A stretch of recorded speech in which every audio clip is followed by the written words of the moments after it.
So what have you just been doing, Porky? We've been telling the audience about PC Plod, who viciously and nastily has borne down upon me in a situation in which I could not defend myself on the M25. What, you got another 3 points?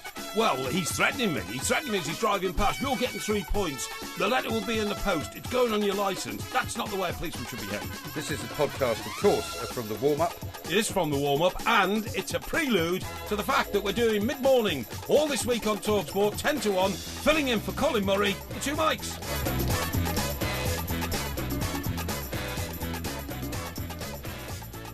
On DAB Digital Radio and 1089 and 1053 AM. The warm-up with the two mics On Talk Sport.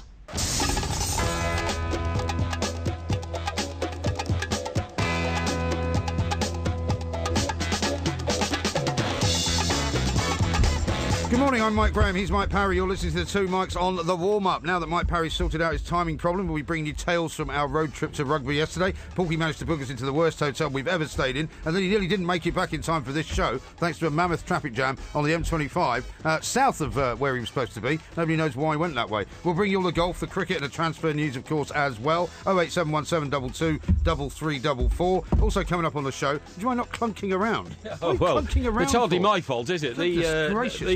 These studios are very noise sensitive. A bad workman blames his tools, is what I say. We've got the Porky sermon coming up as well, heroes and villains, and we'll have a bit of listography as well. You're listening to the two mics with me, Mike Graham, and Mike Parry on Talk Sport.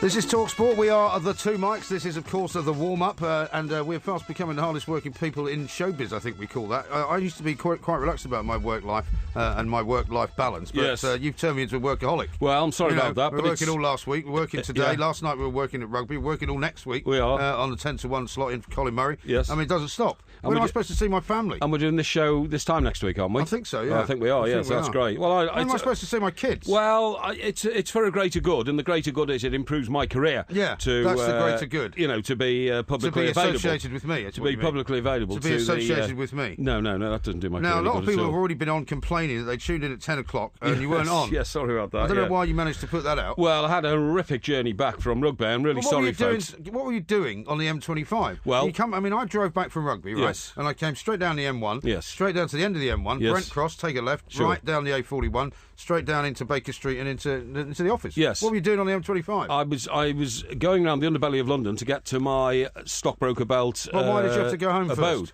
Well, I'll tell you why. Because I change out of the purple trousers. No, not at all. No, I changed out of those last night. Yeah. They're not purple, by the way. They're blue. No, the situation is that I so resent what they've done to traffic management in central London. The last time I tried to get I'll tell you what, I was blocked 3 times in roads that have just been closed off. Absolutely.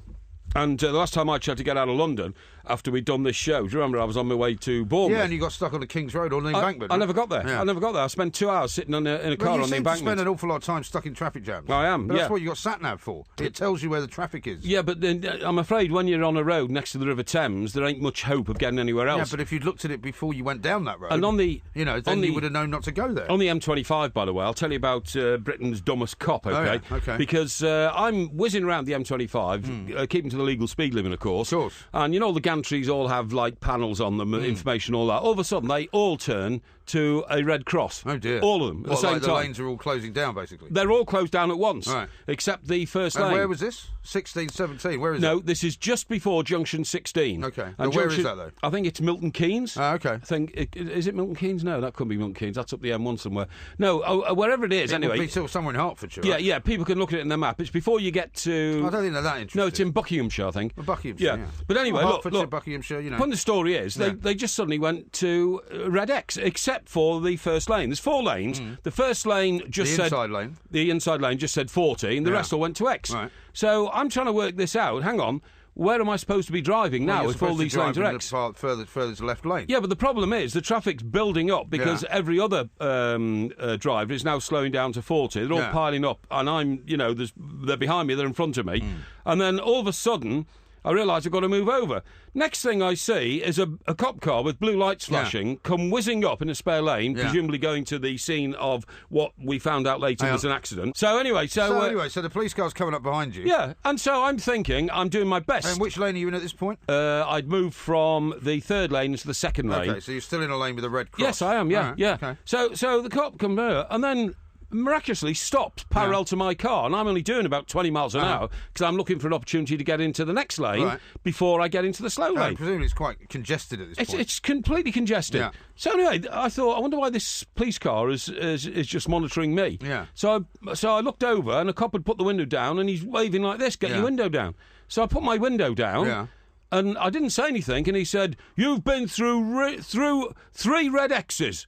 You have committed a moving traffic offence. There will be 3 points on your licence. Right. You'll get the notification in the post." How many had he gone through? All of them. So you've actually got a fine coming? Well, hang on. He said 3 points.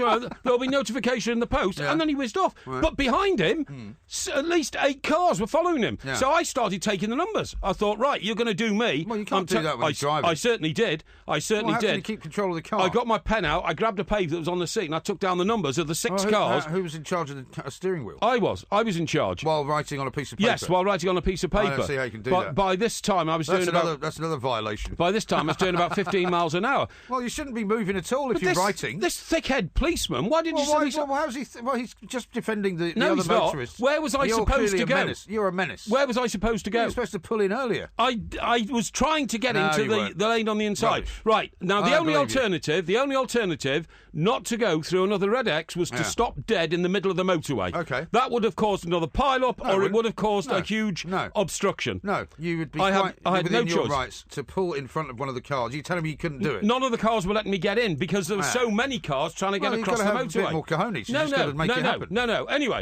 Anyway, I can tell that policeman, whoever you are, sitting in the passenger seat of that police car that flashed past me, bring it on, pal, because if I get a notice... You will get a notice. If I get a notice accusing me of violating traffic code and an offence... Well, if you went through 3 red X's, then you have. I will plead not guilty. Will you? I will go to court. You won't. I will go to the highest court in the land. You know why you won't? I will see you in court. Do you know why you won't? Why? Because it will get sent to the registered keeper of the vehicle, right? And you won't see it until... Oh, yes, I will. No, they'll pay it. Oh, and then they'll come to you for the money. No. I'm the registered keeper of the vehicle. That's not a problem. You think it will come to you? It'll come straight to me. Don't worry about that. Okay. And I'm telling you... I'm not worried about it. I don't care. I'll see you, I'll see you in the Bastille before I'll pay a fine and give 3 points. I will follow this up, I'm sure. I was unable to go anywhere else. It's ridiculous. What are you now trying to make out? You're some kind of victim? I'm a police victim. brutality. I'm a victim. At least a load of old cobblers. 6 or 7 Just cars pay up. flash past within the next pay up. 2... No, I'm not paying up. I'm not having points on my licence. Yeah, you I get will points have. on my licence. My insurance premium goes up. Good. If my insurance premium goes up, that threatens my ability to drive a top-class car because of the punitive damage that will be done to my reputation. You should drive more carefully. I was driving in the only way I could. In the only way I could. If I'd have to be honest, I'm surprised you haven't got more points than your licence. I've seen the way you drive. I haven't had like any... Mr. Magoo out there. I haven't had any points on my licence for 10 years. Really? And I'm not going to have a clean licence and a great reputation ruined by Officer Dibble, why don't you ring Dixon up, of Dock Green, PC Plod, call him whatever you want. Why don't you ring up that woman, Vicky Price? She might take the points for you. Oh, that's a bit harsh, isn't it? Talk Sport on DAB Digital Radio and 1089 and 1053 AM. The enduring home of football. It's modern radio, only better. Talk Sport.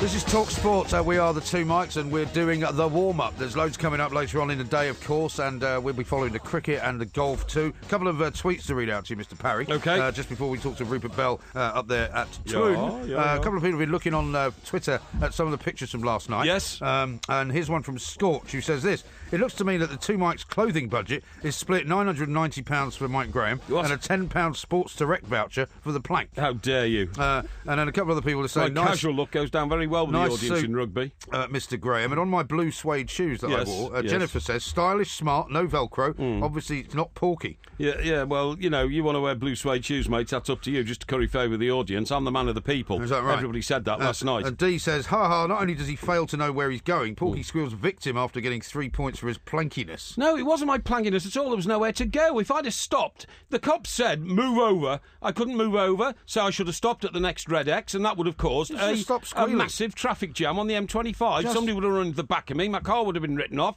Carnage would have been would have followed, and this crazy, lazy cop sitting in his passenger seat of his car, he wasn't doing his job. He should have been helpful. He should have been bringing succour and comfort to motorists who were traumatised and confused about what was going on ahead of them. I see. Not start issuing. And by the way, that cop suddenly decided on his own bat to be prosecutor, judge and jury. They can do that. And convict me of an offence they can do that. to which I'm pleading not guilty, and I will expect the reparations necessary from the police force. Would you like me to get your civil rights lawyer? When I prove my case, okay? Yeah, right, okay. Yeah, well, stop ranting and raving on about it and just take your medicine like a man. No, I'm not taking 3 points on my licence. That's what lots of people are saying as well. Shameful. Now, let's talk to Rupert Bell instead of you, who will be far more, I'm sure, affable this morning than you are. Mr. Bell, a very good morning to you. Good morning, Mr. Mike Graham. Thank you very much. I'm very well, thank you. Good. Well, it's how nice to speak to a civilised member of the TalkSport team. Hang on. Sadly, in the studio, there's only one of us. Hang on, Ruth. There is a Mike Parry here as well. You can say hello to me as well if you want, like a good morning. Civilised people normally do. Good morning, Mike. Thank you very much indeed. Is that all right? Yes, that'll do. Yes. Okay. Now, we're watching the monitors as we speak, and it looks a relatively calm day. Would that be right? No. Well done, Rube. Put him in his place.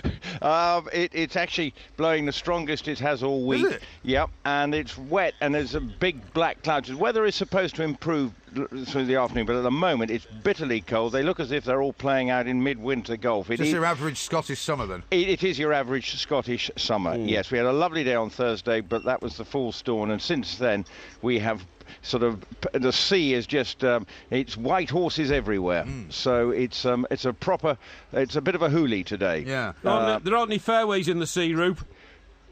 Yeah, but if I can look out to the sea, I can look out to the sea. Yeah, but if you knew anything about golf, Porky, you would know that you look at the sea and you test what the weather's like. Yeah, and you can see the waves coming in and they're frothy. Well, actually, Rube, can I tell you something? I've got some powers of observation. I've just seen the yellow flag flapping on the latest hole, and it's flapping so badly it looks like there's a gale force wind blowing. So I'm sorry about the first stupid question from Mike Graham this morning. Is it calm? Of course it's not calm. Well, it is windy at the moment. But at the moment, we've had Colin Montgomery. He's done his thing. He raced round. He sprinted round. He hit the first shot on Thursday, and he's the first player back in on the final day. And he's finished, quite a lot over. 12 over, right? And so he was, I think he's finished at 17 over in the end. Oh. So it wasn't a great week for Colin Montgomery, but at least he qualified and he's played here, and everyone's really happy that he was here. But he came off yesterday's round harumphing. He wasn't a happy bunny yesterday, but... he's not the only one. Well, the conditions aren't easy. Were you not happy with Mike this morning? Is that all? Well, no, Porky's upset because he was committing traffic offences all the way around the M25, and he finally got caught up by a police officer who's told him he's going to get 3 points. Yeah. He's claiming that he's being victimised by the police. Well, I'm with you, Mike Graham. That is, not you, Mike Parry. I'm with you, Mike. Grow up and take your medicine. Exactly. That's what my father would. Take it like a man. Take it like a man. Talking about growing up, Rube. Talking about growing up. Is Rory McIlroy getting a bit out of control when things go wrong in these majors? Well, yesterday, yes, a bit like you are throwing out your toys with the bathwater at the fine constabulary in this country. Yes. Rory McIlroy was throwing out his club yesterday in utter frustration, and it proceeded to snap as he threw it into the ground, as his play wasn't up to the standards he expected. And maybe he's just frustrated. He just felt he wanted to vent spleen, but we don't throw clubs in the game of golf. So perhaps he just needs to look at that, because now, what's the idea now if people turn up and are playing golf this morning and they do hit a bad shot, and we do more often than not hit bad shots, is it now de rigueur to throw our clubs around? Well, the thing is, Rube, I think people are forgetting that when things are going well for Rory McIlroy, he's the most charming man in the world. But, you know, the days are not that far away when he was actually walking off courses when things weren't going well for him. You know, he can react very badly to a bad day. Well, sometimes he can, but in the end he was smiling away, and he'll probably, hopefully, won't be doing it again.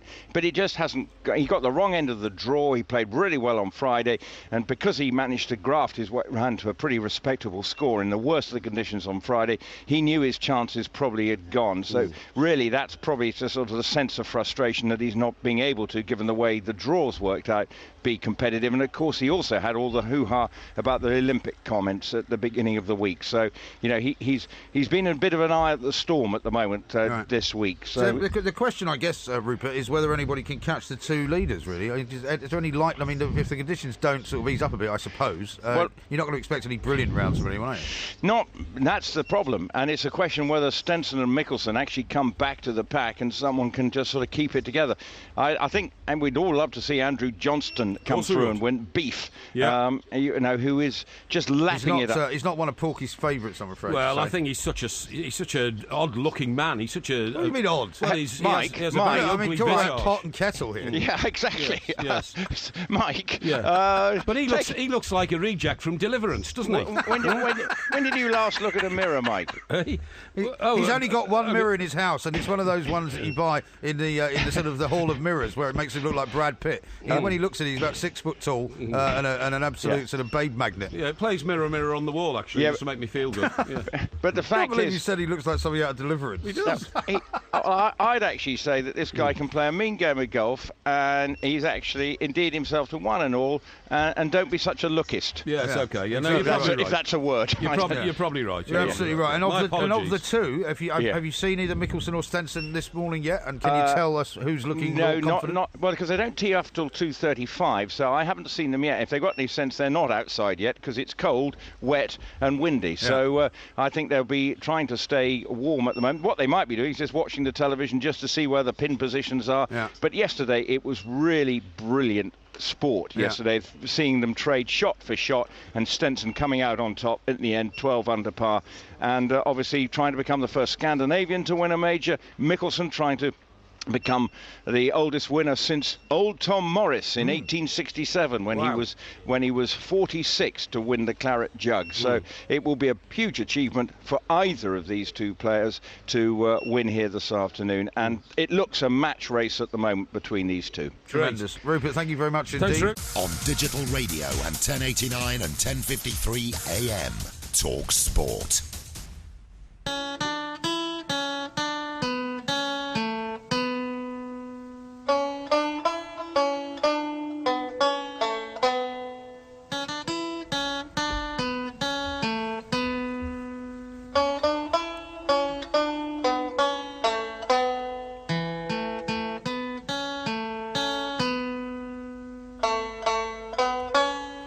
Now then, what's that? That's your theme for the Open, isn't it? No, it's not my theme for the Open. That is rather mischievously the banjo exchange. Dueling banjos. It's not the banjo exchange. That's where you buy banjos. Between Burt Reynolds, is that right? Well, he's not playing a banjo. It's the guy in the kid in the film. He's playing, isn't he? Yeah, the kid's playing, but he's playing against somebody else, isn't he? I think when it starts, he's on his own.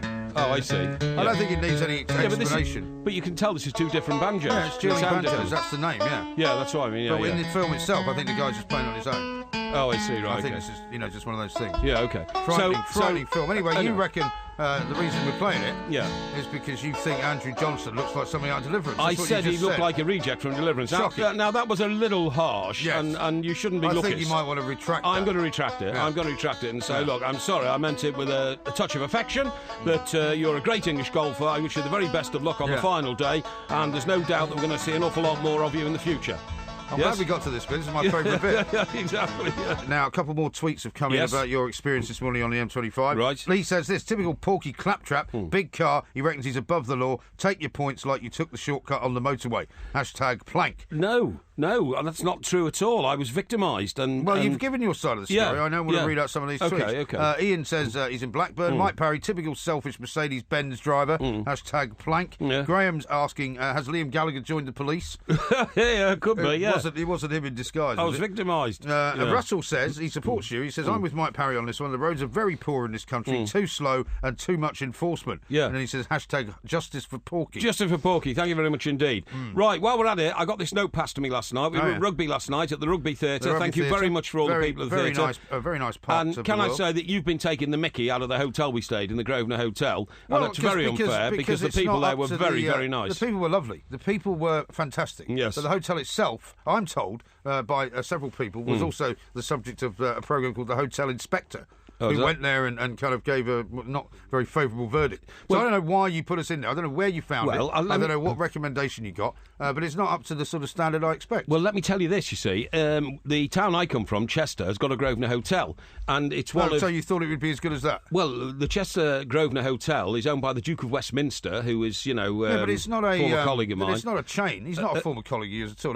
No, he was chairman of the Board of Governors of the King's School Chester, and I'm in the the King's School Chester Old Boys Association. Oh, yeah. So we meet at meetings. When was the last time you went to one of their meetings? About 40 years ago. But that doesn't matter. He would have been 40 years younger. But I mean, that's okay. Oh, yeah. Now, the point I'm saying is, so I thought when I saw Grosvenor, I thought, any hotel called the Grosvenor can be great. Yeah. Because when I last stayed at the Grosvenor, they upgraded me to the Prince William suite. Oh, did they? Yeah, it had 2 bedrooms, 2 bathrooms. What do you want that for? Well, there's only one of you. I didn't know anybody else in there. I did, actually. I was with a female friend at the time. Yeah, that's right. Yes, really? Absolutely. Well, yeah. you need separate rooms then? No, not at all. Why do you need 2 bedrooms? I don't know. They give you a spare bedroom in the suite. But I tell you what, the bed, which was a 4-poster, was up on a plinth. Yeah. You had to go up 3 steps to get in bed. Well, you did. No, everybody did. So it was like being like King Henry. Well, slightly different to the bed you had to sleep in last night, which apparently was very uncomfortable and wouldn't stop creaking. It's not that. It's just that, we need to get some sleep because we had to get up early and come back here. Yeah. And that film was called, Broomsticks and Bedknobs? Bedknobs and Broomsticks. Well, they had bedknobs on the metal headboard. And what do you mean, like wooden ones? No, metal. You see, it was a metal headboard, like wrought iron, made to look, classy. Right. But the 2 bed knobs on the top, one of them was fixed and that was all right. The other one was loose. So every time I turned over, it rattled. Well, can you just screw it back on or something? No, it wasn't. It hadn't come off. It was just loose. Yeah. So I got up. There were some very odd. I mean, there's some stairs inside this place. I haven't seen which anything collapsed like when you stood on them. Yeah. Well, no, it wasn't that, but they were it was like some kind of a crazy house inside. It was, yeah. You had stairs going in every direction. Yeah, that's right. But I tried to get up and fix the bed knob, but it just wouldn't come off and it wouldn't fix. So I spent the rest of the night getting woken up every time And it was uncomfortably hot as well. It was very hot indeed. When we came out the shower last night before the show, went down to the bar, both of us looked like we just walked into a sauna. It was terrible. Absolutely. But anyway, look, we have to say thank you very much. Can I just read this out, please? But it was a great trip, though. It was a great trip and a great show. Yeah. And this was handed to me by a chap after the show. Mike, could you please mention Chris Kelly and David Moses? We listen to all your shows, and we have done since day one. We are both avid Aston Villa fans and TalkSport listeners. Well, listen, guys, Chris and Dave and everybody else who came, thanks very much indeed. It was a smashing experience. There were quite a few Aston Villa fans there last night. There were, yeah. Now, I've also got a birthday wish that I was given to read out by Julie last night, whose husband Nathan is celebrating his 40th birthday. Oh, well, congratulations, And the Nathan. message the message I've written down is I still love you madly. Oh. I don't know whether she means me or him. Is it me? Well, no, it's not you. Obviously not you. I think it's Nathan, though. So happy birthday to Nathan, who is 40. Here's one from Will, who says, on the subject of blue suede shoes, Porky should get a pair, size 3, of course. They'd go great with his purple trousers. And Pete says, sounds more like Porky's been careless driving. He should expect 6 points. No, I wasn't careless driving Other people are saying you should get 3 points per red cross that you pass. No, thanks. I mean, there was nowhere else for me to go. It was just... and by the way, there were no instructions. 1 minute there was no red cross. The next minute there was a red cross. I couldn't even have braked in time. I went through the first red cross. It was impossible because it just suddenly flashed up on the screen. By the way, when I got to the scene of the accident, fortunately there were no fatalities, but there was a car wrecked and smashed on my side of the motorway, and I'm going sort of anti-clockwise round. So was there some kind of massive tailback then? Because when I was driving down the M1, probably about an hour or so later, they were flashing up signs, a big congestion. That's on right. That's right. Well, I was caught in that, unfortunately. But the thing that was most odd was that there was no traffic coming on the other side, and I thought, wow, this must have been a lorry gone through. Well, no, because sometimes what they now do is rubbernecking. They actually stop the traffic coming from the other way as well while they're clearing up whatever the mess is. But the strangest thing was, Mike, as I...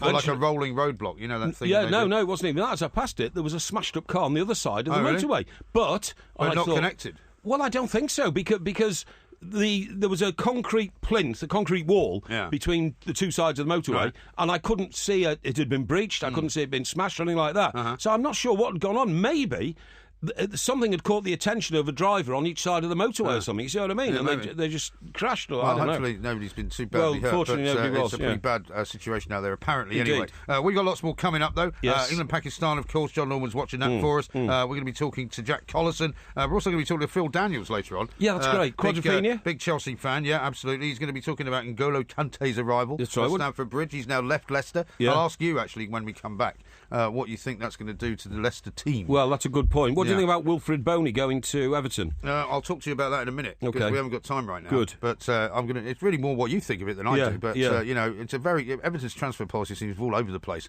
This is Talk Sport. On DAB Digital Radio and 1089 and 1053 AM. The warm-up with the two mics On Talk Sport.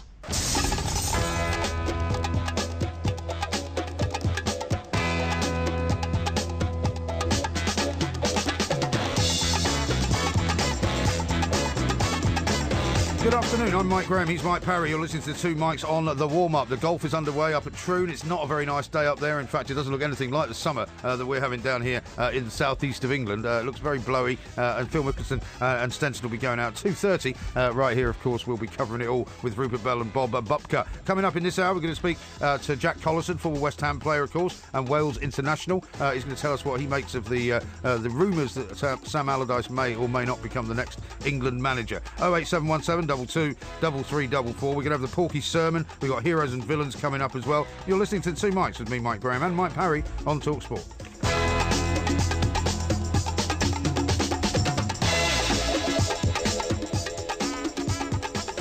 This is Talk Sport. We are the two mics, and of course we're here until 2 o'clock, in fact, and lots more to come. Yep. We're going to talk now, though, about Sam Allardyce. You and I were speaking last week, Mr. Parry, Yes. About how hopeless the FA seem to have been in sort of clumsily trying to steal Sam Allardyce away from Sunderland. He seems quite happy to want to go, Yes. Or to be entertained. We'll get on with the deal, But then. the FA apparently still planning to meet Jurgen Klinsmann in the coming days. Why? I've no idea why. Although he supposedly isn't that interested in the job, so why they're even doing that No idea. is anybody's guess. But let's talk to a man who knows Mr. Allardyce very well.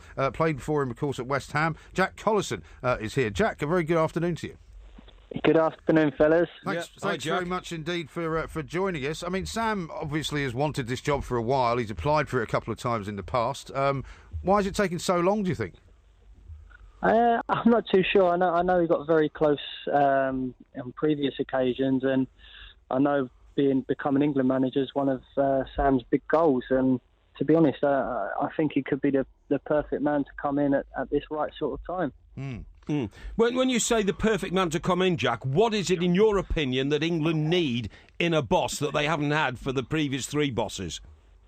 Well, I think one thing you're going to get with Sam Allardyce is his attention to detail is incredible. I mean, when the players go out on the pitch, there's no doubt that they'll know their roles within the team. They know what's expected of them in possession, out of possession. And one thing you've got to remember about Big Sam, he's always fulfilled his objectives wherever he's been. And he's had a look at the players he's got. He's got the best out of some average players at some clubs. And I think if you saw him coming at England, he's not there to improve the players technically or anything like that. When they arrive at England, they should be the finished article. And it's about someone who's able to get the best out of them, someone who's able to organise them well. And I think if you get that, you could only see the England team going on and doing well. And as I said, Big Sam could be the perfect man to go in and do that. Yeah. I mean, also, it comes at maybe a good time as well, because a lot of people have said in the last week or so, you wouldn't necessarily expect to see Sam Allardyce appointed at one of the top four clubs in this country, which might be a bit harsh on him. But England, in reality, are not really a top four international side, are they? No, well, not at the moment. They're miles off it. But if you take a look at their squad and you look at the quality they've got, not just in the starting 11, their quality throughout the rest of the squad, and even the quality in the players who didn't even get on the plane to the Euros, it's incredible. And I think if you take a look around, there's not many other standout candidates for the job. And as I mentioned already, if you could get someone to go in there and just really organise them, he doesn't accept any ego. So if anyone walks in there with an ego, you know you're going to get a hairdryer. You know exactly where you stand with a man. And if you want someone to organise and get the best out of a good set of players, then definitely he could be fantastic for it. Yeah. Now, Jack, because of your tragically curtailed career, I'm not sure whether you ever played under a foreign manager, but my bugbear with Mr. Capello at £6 million a year was that how could he possibly have communicated with his players, particularly in the heat of the moment during a game when he wanted to issue an instruction to Steven Gerrard or something, when he didn't have a proper command of English? How do English players like you get on and communicate and Welsh, receive... Sorry? Jack played for Wales. Yeah, of course you do. Yeah, British. You speak English, though, don't you? Yeah. Yeah, exactly. Yeah, that's exactly what I'm talking about. Not very well, but... yeah, exactly. But I understand. I understand completely what you're saying, and maybe I look at it a slightly different angle because I mean, under the managers I played under, my favourite time playing football and the favourite manager I played for was Gianfranco Zola, but he had already had probably 10 years in the Premier League, so he understood the culture, he understood the game, and he understood how to get the best out of English players. But I think you're dead right. I think for the England national team, I think you need someone who's going to go in there. He hasn't got an ego himself. He's going to make it enjoyable. He's going to make it fun to be around. Because one thing about Sam Allardyce, he's a good man manager. Even if you're not in the team, you know exactly why you're not in the team. If you are in the team, you know you've got to work hard. You know you've got to keep it up in training. You know you've got to go out there and perform. Because if you don't, he's happy to tell you, right, you're not going to be playing this week. And I don't think he would care whether it was Wayne Rooney, whether it was a Jack Wilshere, whether it was one of these big players. I don't think it'd make a difference who he was talking to. And I think you would see after a while the players would buy into this, and the players who don't buy into it, I don't think they'd be in the squad. And I think that's exactly what you want. You don't want someone to go in there and just be all nice and friendly. You want someone to go in there to shake it up and to get the best out of these good quality players, because let's face it, they're like Dele Alli, Harry Kane, they're performing top level week in, week out. Absolutely. You see them at the Euros, and they just look to a shadow of themselves, which no one wants to see. And as I said, if you can get someone to motivate them to get them playing in a system that they understand, I think England are only going to go on to get better and better. I agree. And as far as if he does get the job, say, is there someone that you think would nominate as his number two guys? Because he doesn't really sort of travel like some managers do with the same assistants everywhere, does he? Yeah, it would be interesting. I'm sure a lot of people would put their name forward. You wouldn't be surprised if maybe he got one or two of the big name ex-players to get in there. Who knows? Someone else who's similar way to Sam to get in amongst the players and shake it up, or someone who more recently has come out of the game. Because as I said, them bits in and around the match day is fantastic. Leading up to a game, that 2 days before the game, that's when Big Sam really comes into his own. It'd be the lead up to that first couple of days where he'd need someone good to get the best out of the sessions, to make sure the boys are sharp and ready. And then when it comes to organising that team, that's when he steps up and that's when he really earns his money. Yeah, OK. Now, Jack, as a professional footballer, now Big Sam seems to have this reputation, which I think is very unfair, that, he's a long ball merchant and all this. What is the problem with buying a big, strong centre-forward and employing a system where you swing crosses over to the guy, because that's the best way of trying to score goals in the system that Sam plays? Do professional footballers turn their nose up at that and say, it's long ball, we want tippy-tappy?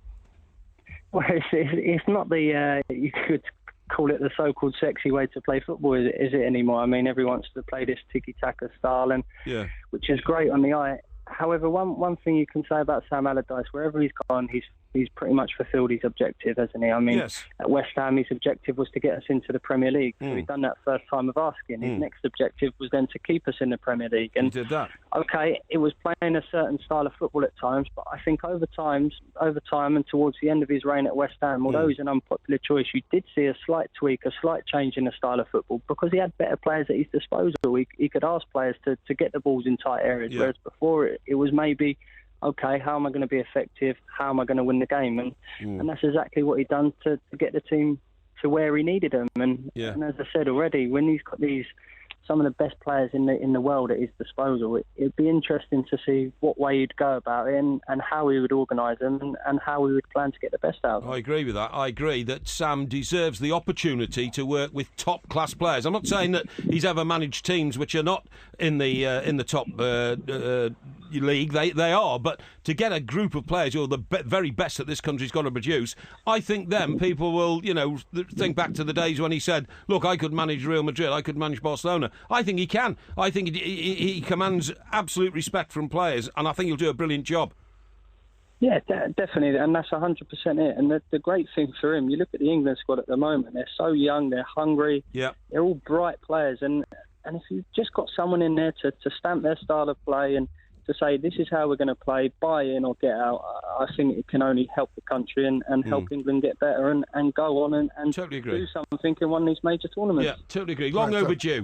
Jack, he should have been appointed 2 managers ago, in my view. Well, you never said that 2 managers ago. I did. No, I've said it consistently. Yeah, you're all saying that. I've said it consistently. Go along. But you have been saying it for the last few weeks. Jack, thank you very much indeed. Didn't get a chance to ask him about West Ham's performance coming up this season. But you see, Jose Mourinho got his first game under his belt. Yes, 2-0, wasn't it? 2-0 against Wigan. Against Wigan. And you don't suppose you can tell too much from that, but it's not a bad thing to start with 2 goals, given that Louis van Gaal was often accused of only winning by 1-0. Louis van Gaal? He was indeed, wasn't he? Who's Wigan's most famous export? Wigan's most famous export? I don't know. Kay Burley. Kay Burley? Yes, well, indeed, she would probably say that. Yeah, well, no. I'm not sure she's the most famous person ever to come from Wigan. George Orwell, of course, wrote The Road to Wigan Pier. He did. Even though there isn't a pier in Wigan. But he's not from Wigan, is he? He's not from Wigan, no. So why would you say that... Well, he made Wigan famous with the classic book. There is a pier in Wigan, but it's not the pier that people think. It's not. You see, but it's not a pier. Well, it is a pier. No, it is a pier. Wigan is not a seaside resort, therefore it can't have a pier reaching out to the sea. So it's not a pier. Unless it was about 30 miles long, that wouldn't really be a pier. That would be more of a motorway, really. No, it's a coal pier. It's a coal pier. They have canals there, and the Wigan Pier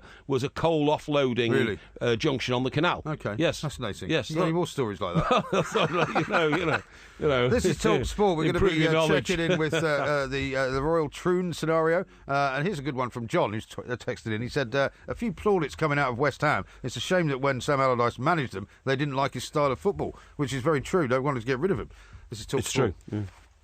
Talk Sport on DAB Digital Radio and 1089 and 1053 AM. Freedom for sport. Can we kick it? Yes, we can. Talk Sport. Pardon? Sorry. What did you say? I just say we better catch up on that wicket. Yeah, we will, but apparently it wasn't. Exactly. It didn't happen. So I just said to you, you sure there was a wicket in the cricket? 47 for 2. I was. So why did you announce that? Because I was told there had been one, but I was misinformed. You've got a monitor right in front of your face, which is, actually... Well, I wasn't watching the monitor. I was watching the golf monitor because I was talking to Rupert Bell. Yeah, well, I'm afraid... that's why you are supposed to be, as a co-host, keeping an eye on these things. Yeah, don't worry, mate. I have an eye on either monitor. Now, I've got a message like when you're here. Driving, you've always got to have one eye on the mirror. I've got a message police here car from drawing up behind you. A woman who's calling herself the FMP. Oh, yes. Says that she wants you to know that she still loves you, but the Pumas have got to go. The what? The Pumas? Yeah. What's that, my shoes? Yeah, your shoes. I did have Pumas on last night. She sent a picture of you with her last night. Oh, let's have a look. There you go. Oh, it's a very nice lady. Isn't that nice? Astonishingly nice. And do we have a name for this lady? We do. Well, we're going to, give her a cheery wave from the her name's studio. Julia. Julia. Yeah. Julia. You don't have to sing. Mountain child. I don't think that's the right word. Drives me wild. Absolutely that's not. That's a John Lennon song, by the way. Yeah, oh, is it? Okay. Yeah. All right, yeah, I mean... It's the name of his mother. Was it? Yeah, Julia, yeah. Okay, she sadly... useless information. She sadly died when a car hit her when John was a teenager, sadly. Yeah, all right. Well, we're not talking about John Lennon. No. We are, however, we were talking about Nick Faldo. Have you ever come across Nick Faldo? Nick Faldo, right. When I was Supreme at the Daily Express, we had a... When you were what? Supremo. Do you mean News Supremo? Yes, exactly. Let's not get carried away. Yeah, well, I mean, they are the most important part of the paper. Actually, that's not true. But anyway, what I was going to say was, we had a lad who worked the Thames Valley called John. Do you remember him? John Coles. John Coles, that's right. Okay. I think he still works in that neck of the woods, doesn't he? Does he? I don't know. I think so. But anyway, John was right on top of the game, and he always got stories from Eton because he knew the headmaster there and all that kind of stuff. But well, don't give away secrets. No. But anyway, Nick Faldo lived in the area, right? Yeah. So one day we published a story. Was this around the time that one of his ex-girlfriends beat his car to death with a 7-iron? It wasn't that story. She that was the blonde American lady girl, who took a club out and I think it was a 9-iron, actually. His Porsche. Yeah, smashed all the lights and the windscreen in his Porsche because obviously they'd had some sort of a row. Well, if they hadn't had some sort of row, it's very unusual behaviour. But, I don't think she was just doing it for no reason. No, exactly. I don't think she was practising a swing because she was a professional golfer as well, wasn't she? She was, yeah. Yeah. But anyway, so John gave me this great story, and what had happened is Nick Faldo had bought a plot of land, and I think he'd knocked a house down to have a new house built. And John had got hold of the plans of the new house. Yeah. So we published them, and Nick Faldo rang me up and complained massively about the invasion of privacy. Did he? That he didn't, and he had a, he was reasonable. I mean, he wasn't a ranter, a raver, and all that kind of stuff. Right. He said to me, wasn't he a friend of the editors as well? I'm not sure if he was. I think he was. The editor had at some stage played golf with him, but it was in one of those you had to pay £10,000 type things for charity, you know what I mean? Right. So I don't think he was a friend, but there was certainly a picture on the wall of the editor's office of the editor, Craig, our friend, and Nick Faldo. You're absolutely right, But he... Well, that was a bit of a blunder then, wasn't it? Well, he was a bit, I suppose, to start, sort of delving into the secret life of one of the editor's friends. Yes, that's right, Not very good judgment. Well, I was fearless, you see, because that's what a good newspaper man has to be. Is that right? Fearless, yeah. In fact, actually, if I'd have seen that picture, I wouldn't have used the story, obviously, because it's better to keep the editor on your side. But you're absolutely right. Absolutely. So is that your story about Nick Faldo? Yes, that's right. Okay. Yeah. So how did it end? Well, it ended quite Did reasonably. you apologise? I just said, look, I'm sorry to upset you, but I mean, it's in the public domain. Yeah. You know, you don't live on a private estate. It's on the street. You knock the house down, you build a new one. And he said, well, how would you like it if, publicised where? I said, nobody would care about where I live. Well, because... you've published it yourself, haven't you? Well, exactly, yeah, by mistake, yeah. But, and actually, I'm delighted to say that's dissipated into the Luckily, it's been removed. The mists of the past, absolutely that's right. Now, Fitz says this. Great story about Wigan Pier, Porky. I'm sure Kay Burley and Sky News will send out the headhunters. Hashtag top journalism. Yeah, absolutely. This is Talk Sport. On DAB Digital Radio and 1089 and 1053 AM. The pressure's on now. Relieve the itch. Talk Sport. It's a wonderful night, gotta take it from me. It's a wonderful night, come on and break it on down. It's a wonderful night, you gotta shake it from me. It's a wonderful night, come on and break it on down. Listening to Talk Sport, the world's biggest sports radio station, on air, online, and via the Talk Sport app. We've got the Porky Sermon coming up in a little while. Right now, though, it's time for Heroes and the Villains.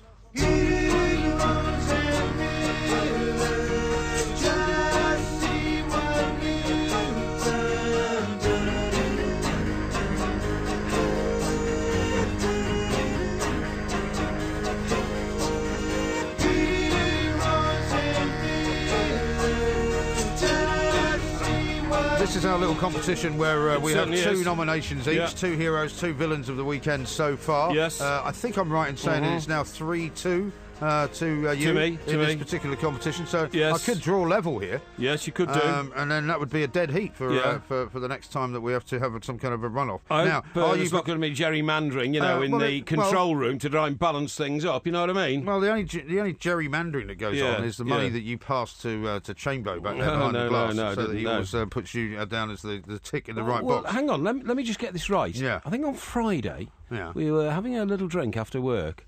Yes. Chambo... Were we? No, not on Friday we weren't. It was Thursday. Yeah. Now, the man you're talking about, Chambo, turned up. Yes. Now, drink was passed to Chambo, bought by somebody else, and it certainly wasn't me, because I thought it'd be... you never put your hand in your pocket when there's more than two people around. I thought it'd be politically insensitive, considering he's going to be the judge on Sunday. But you bought him a drink. Well, that's because the sort of guy I am. See? Gerrymandering. It's the kind of guy I am. You bought him more than one drink, in fact. That's what my spies tell me. Really? Well, you were there. Why did you need spies? Yeah, well, I made... can't remember what day it was. I made a dignified withdrawal. Yeah? Yeah, really? Yeah. Well, you did a lot of that lately. Now, would you like to go first with one of your heroes or one of your villains? I'll go first with one of my heroes, okay? Go on. Now, this is going to shock you because it's so bang up to date. Really? I'm going to nominate Rahat Ali. Why?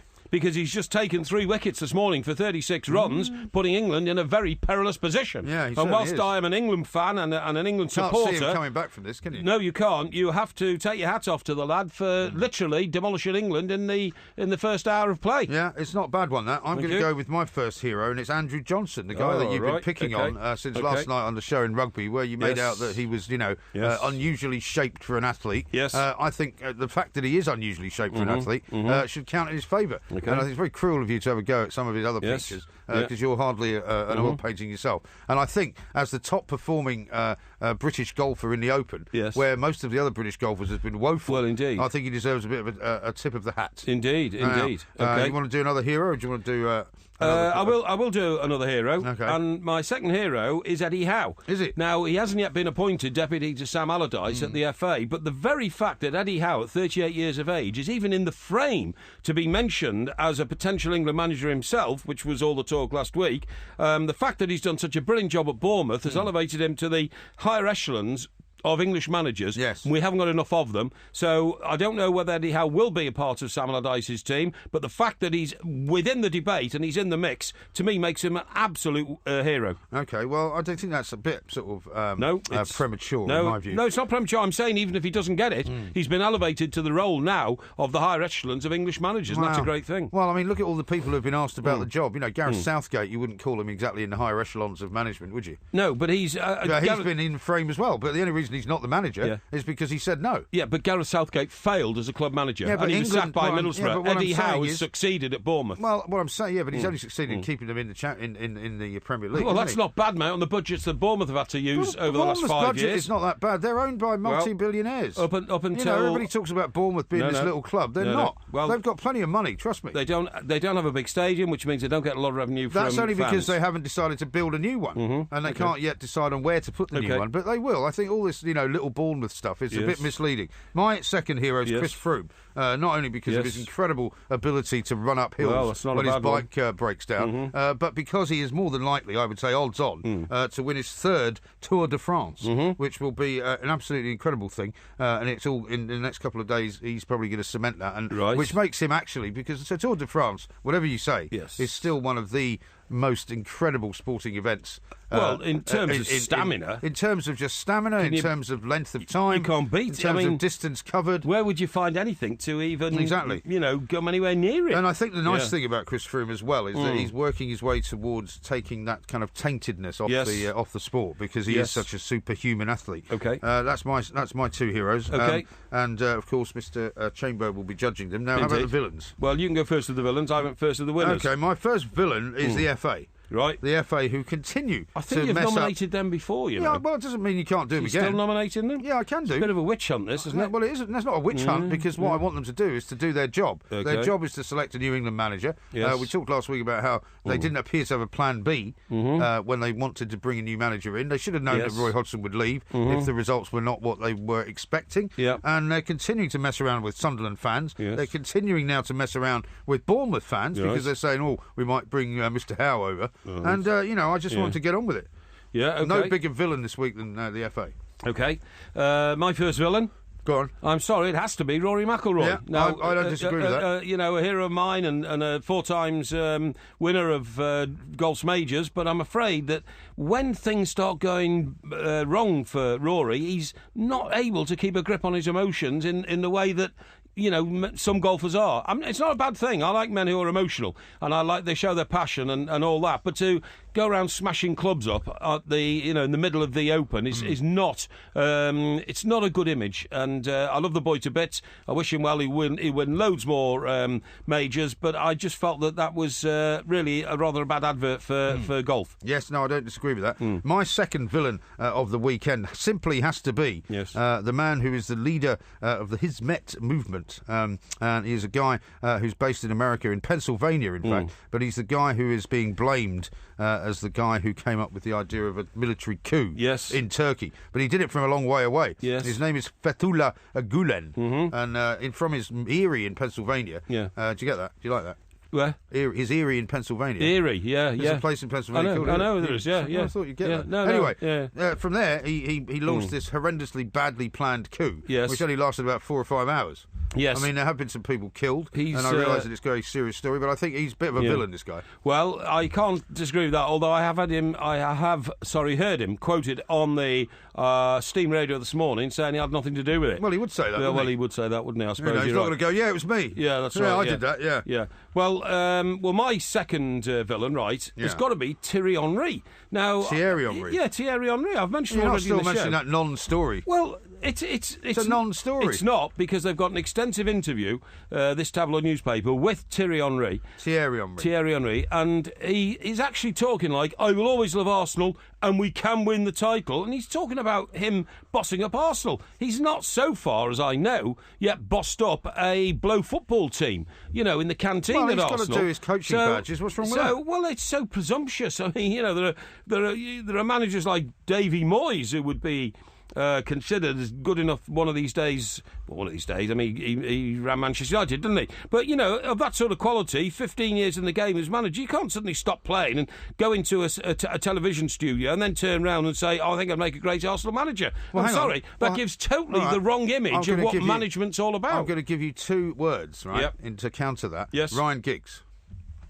Ryan Giggs is the same. Yeah, but Ryan Giggs assumed that he could be made the Manchester United manager because he'd worked for 2 very, I would say, middlingly successful and maybe unsuccessful Manchester United managers. And when he got the opportunity, very briefly, I'm afraid he failed, and he's not now going to be Manchester manager. Thierry Henry is in the very same bracket, OK? Yeah, well, Thierry Henry, I think, because he is doing his coaching badges, would probably make a good manager. But you're right. I mean, he'll have to serve his apprenticeship somewhere. Exactly. Maybe he should do it while Arsene Wenger is still there. Exactly. Rather than waiting too long. Because if he waits too long, he won't be able to get anywhere. Now, coming up shortly, we'll be talking to Phil. Sorry, where'd yours?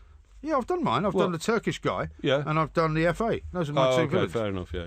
Okay. Can you try and keep up? No, that's all right. I realise your blood sugar levels are dropping a bit now. Didn't make a huge impact on me, obviously. Well, obviously not. No, but I'm afraid Chamber will be very, very. It'd be hard for him to choose this week, I think. But, not when he thinks about the amount of ale you bought in last Thursday. That shouldn't be allowed. That should not have been allowed. That was a purely social thing. Purely social, was it? Yeah. You see, your twisted mind has turned that into something. You knew he was going to be judging the competition today, and you poured ale down his throat on Thursday.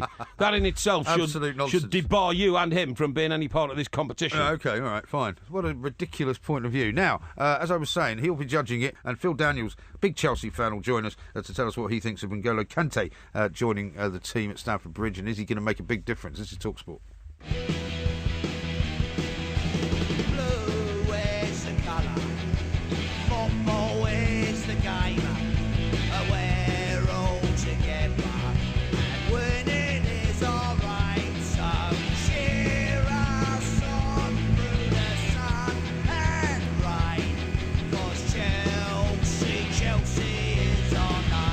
A nice bit of punk rock for you there, Porky. Wakes you up in the afternoon in case you're beginning to drift off. But whoever was singing that, I would advise them to stick to the day job. You know what I mean? Yes. Well, actually, the person who was singing that is Phil Daniels. Oh, right. Who we're about to speak to. Oh, well, so I think it's brilliant. I think it's absolutely brilliant. Phil, I'm terribly sorry, mate. Good afternoon to you. It's really upset me now. Yeah. I mean, the one thing you have to know about the Porkmeister, I'm sure you've spoken to him before, is that he blunders about aimlessly throughout the world. So I wonder somebody hasn't assassinated him, to be honest. That's very harsh. Phil, great to have you on the show. Thank you very much indeed. Blue is the colour, by the way, was the tune we were all singing years and years ago in Monaco. You remember when Chelsea got to the semi-final and Claudio Ranieri was branded the Tinkerman that night for messing around with the team? We went over on the plane, the EasyJet plane, with Frank Lampard's dad and all his mates. And so that was a raucous trip indeed. I bet you've been on a few of those, haven't you?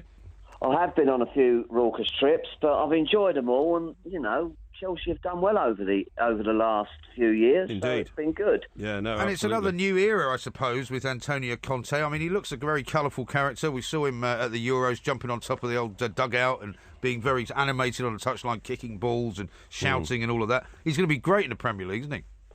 Well, yesterday I watched the game v Raka Vienna, and it was only a friendly, and he was running up and down that line, screaming at everybody. He's great value. And he's also kind of brought John Terry back into the fold, hasn't he? Who was sort of, had kind of lost faith, I suppose, or not lost faith, but had gone out of favour under Rafa Benitez. Kind of come back a bit with Jose Mourinho, but the rest of the season really wasn't belonging to him, was it? Well, I think maybe these Italian managers don't worry about age so much, and pace, and clarity and really good defending. Maybe their number one option, and he's still a good defender. I mean, all he needs, I think, is 2 good defenders around him, and he'll be top notch. Right. Now, Phil, your first big signing under your new manager, N'Golo Kante, coming from Leicester. I mean, obviously you're delighted because this man's a top-class footballer, but what would you say to any of the Leicester fans who say, oh, you know, he's betrayed us, he won the Premier League with us and now he's off? Hard luck. Yeah, I think that's a good answer. Yeah. I mean, he's a good signing, isn't he? Oh, he's a great signing. I think he's what we need. Him and Willian together, running around in that midfield, working hard, and a bit more pace in the side with him will be really good. I thought he was really unlucky not to get in that French side, being dropped from that side. I thought he made a mistake, the manager. Yeah, I think he did as well. He was outstanding, wasn't he, during the whole of last season? But the problem is playing in England, I suppose. They had a natural bias against him, having not seen him every week. I mean, and seeing as well, Phil, seeing the way that Antonio Conte kind of drilled the Italian team, he seems to have a knack of getting them to play very much as a team, which was what was missing at Chelsea last year, wasn't it? Yeah, it was a very odd season last season. We looked a real mess and didn't really know what we were doing. And I think, he needs to spice it up. He needs to instill some discipline into the side. Yeah. And, he needs some more buys, I think, or we'll be ruined. You need some more goals, I think, don't you? Really? Yeah, definitely need goals. Yeah, definitely goals. Phil, how do you feel as a long-term Chelsea fan about, I suppose he's Chelsea's nemesis now, Jose Mourinho going to Manchester United? Well, he's yesterday's man now, going there, isn't he? Is he? Wow, that's fighting talk. That really is. So, I don't wish him all the luck. I hope they get relegated, basically. Yeah, well, that's nice, friendly, riposte, well, isn't it? I mean, it's the beginning manager. It's the beginning of the season, right? So there's no point in having all this false humility and saying, we wish them all the best. No. I think Phil's quite right. Now, Phil, fascinating what you're doing at the moment. You're involved in making this new movie about the Hatton Garden job, right? Oh, that's correct. We've been drilling holes in walls and good man. stealing diamonds. That's right. What do you mean, good man? Well, no, I think... What do you mean by that? Well, what I mean by that is... he's talking about one of the biggest heists in history. I like anti-establishment. I like anti-establishment behaviour. Yes, I do. I like anti-establishment behaviour. It's a fascinating story, Phil, isn't it? And fascinating partly because of the age of the people involved. Yeah, they're all, I think I'm the youngest at 58 years old. Is that right? All the rest are in their 70s and 69, 70, 71. Mm-hmm. So it was an old-fashioned, old-fashioned blag. Yeah. And it was, and some of the kind of the colourful stories about how they sat in a pub in Islington and planned it all and they'd known each other for such a long time. I mean, is the film kind of just pretty much almost a docudrama about the whole thing? Well, it is. I think it's got a little bit of artistic licence. There are some interesting angles the film takes on other people that are involved, and especially Basil, the guy that they haven't caught yet. Right. His real name's not Basil, obviously. But it takes a good theatrical look at it, and it's real. All the characters are real, so it should be fun. Yeah, indeed. Tell me, Phil, and this is not by condemnation or anything, but with your background growing up in London, do you have any sort of gangster credentials down through your family, that sort of thing? I remember when they made the first film about the craze, one of the actors involved told me that he kept getting strange phone calls from people, don't diss the twins, mate, and all this kind of stuff, No, I'm a very good middle class boy. Never got any trouble at all. Oh, how boring! I thought it was Quadrophenia and all that. Well, he acted in Quadrophenia. It doesn't mean that he was a mod, does it? But he put over an image. I thought you were brilliant in Scum, by the way, as well, Phil. Thanks, mate. Yeah, I thought brilliant. He just doesn't think you're much of a singer. I mean, it's fair enough, isn't it? That's fair enough. Yeah. Brilliant stuff. Well, Phil, listen, thank you very much indeed. We'll see. I'm sure we'll be talking to you throughout the season because I think Chelsea are going to end up, at the very least, in the top three, don't you? Well, I seriously hope so. Yeah, I would think they get up there. Splendid. Definitely. Stuff. Phil Daniels, thanks, big Phil. Chelsea fan, of course, talking about how excited. Yeah, I can't believe we started the interview by you slanging off his singing. No, I didn't, did I? You It was did. a joke. You said whoever's singing that should not give up the day job. That's right, I was only joking. Do you remember his role in Scum? Yeah, yes, I do. Because what's the name of the the star of Scum, who's now huge guy. Huge actor. About Ray Winston. Ray Winston, right. Now, Ray Winston goes to Bourse and all that, and he's picked on at first by a gang of which Phil is a member, you know what I mean? But he's a bit of a sort of weasel, he's a runner and doer for the guy who's head of the ruling gang, okay? Yeah. But once Ray Winston gets the snooker balls in a sock... by the way. Hang on, once Ray Winston gets the snooker balls in a sock... violence with you, isn't it? Oh, yeah, it smashes a couple of them. But the one I really liked was when he got the gang leader's face, right, as he's cleaning his teeth, brought his head back and then smashed all his teeth into the sink, the side of the sink, so all his teeth dropped out. I mean, that's the way to let somebody know. Well, don't upset. People are having their lunch now on a Sunday. You're not in charge anymore. Stop being Knock so all violent. their teeth out on the edge of a sink. I like that. Yeah, well, you look like somebody's done that to you, but that's another story. Coming up in the next hour, we're going to do the Porky Sermon, of course. On DAB Digital Radio and 1089 and 1053 AM. The warm-up with the two mics on Talk Sport.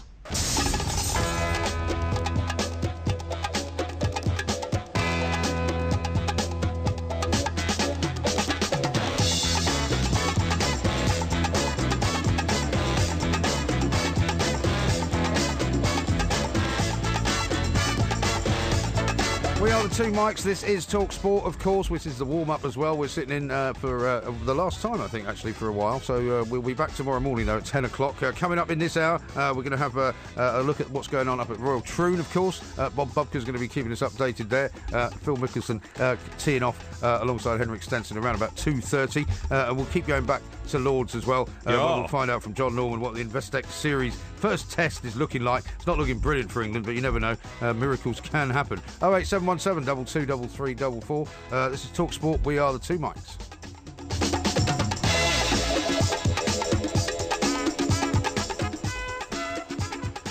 And of course, being as it is Sunday, some people are often looking for a little bit of spiritual guidance, something to help them along the way if they're falling by the wayside. And so it's time for the Porky Sermon.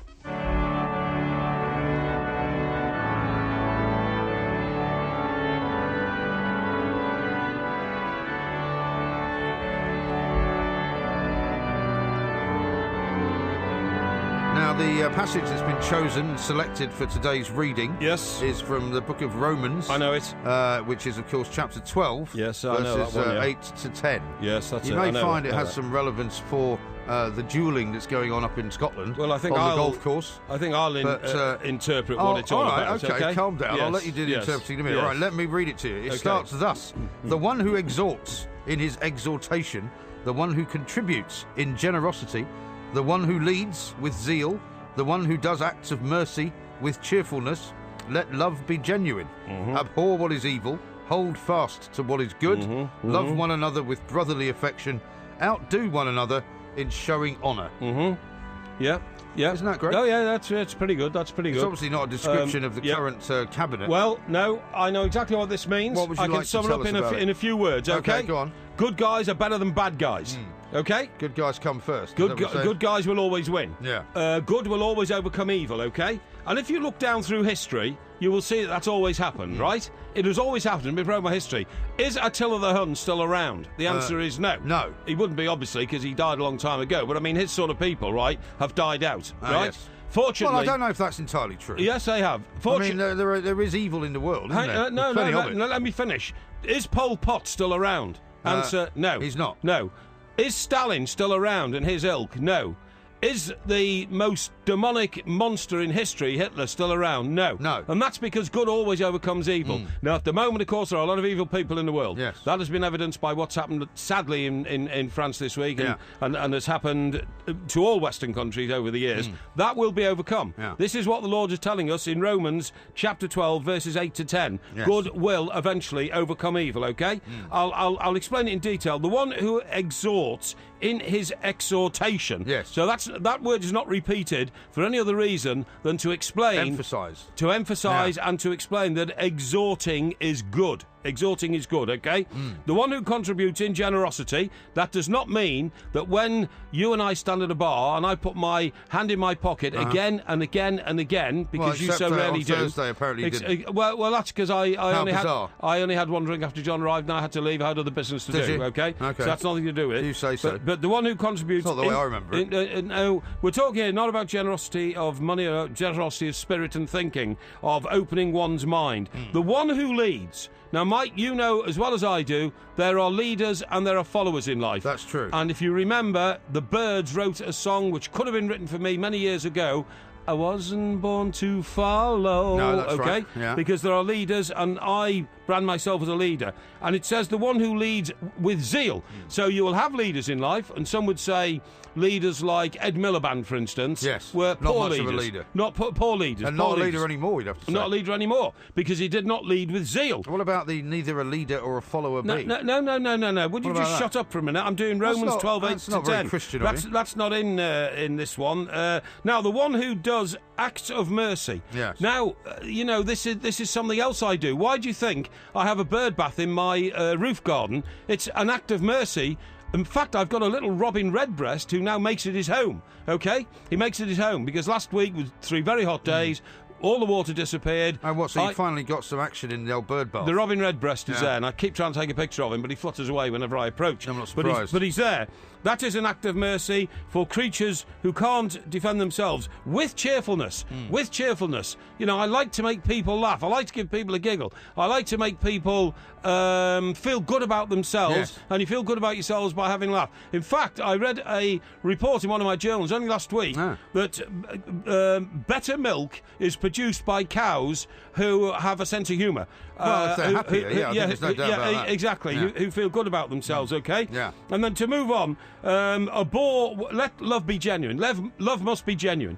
We cannot have false love, okay? Yeah. False love is a non-entity. You can't do it. You've had false love in your life. You've paid the penalty. What's it got to do with you? Well, what it's got to do with me is that if all the world had false love symptom like you do, the moral compass in the world would be completely wrecked. I see. So, fortunately, more people have genuine love rather than false love. Okay. Abhor what is evil. Turn back evilness. Yeah. Turn it back. You stand in the way of Greed, it. Stand in the face of it. Greed, avarice, all those sort of things. Yeah. Abhor what is evil, for evil cannot win. No good attaching yourself to evil, because in the end, I've just proven to you, evil will not win. Yeah. Those who exhort in his exhortation, the one who contributes in you've generosity. gone back to the beginning again. Yeah, I was just repeating that. Well, don't. Hold fast. No. Hold fast. No, we've already done all that. No, I haven't. Done all that. We're back to the end now. Hold fast to what is good. Yeah. That means never relinquish goodness. Right. Love one another with brotherly affection. Yeah. Now, you've done plenty of that in your life with sisterly affection, if you see what I mean. Not Yeah. I'm saying that there's anything wrong. You're going down a cul-de-sac on this one. No, there's anything wrong with a man-woman relationship, but you've done an awful lot of it. Yeah. Outdo one another in showing honour. Honour is what it's about. Yeah. An honourable man cannot walk with his head high. I walk with my head high. You mean a dishonourable man can't walk with his head high? What? You mean a dishonourable man? Dishonourable man cannot walk with his head You high. can't even tell the difference. I walk with my head high. It's not that high, though. You're 5'3 1/4. That is the end of the interpretation. Thank you very much of indeed. this week's sermon. That was the Porky Sermon. This is TalkSport. That was the warm-up on TalkSport with the two mics. We'll see you at 10 o'clock Monday morning.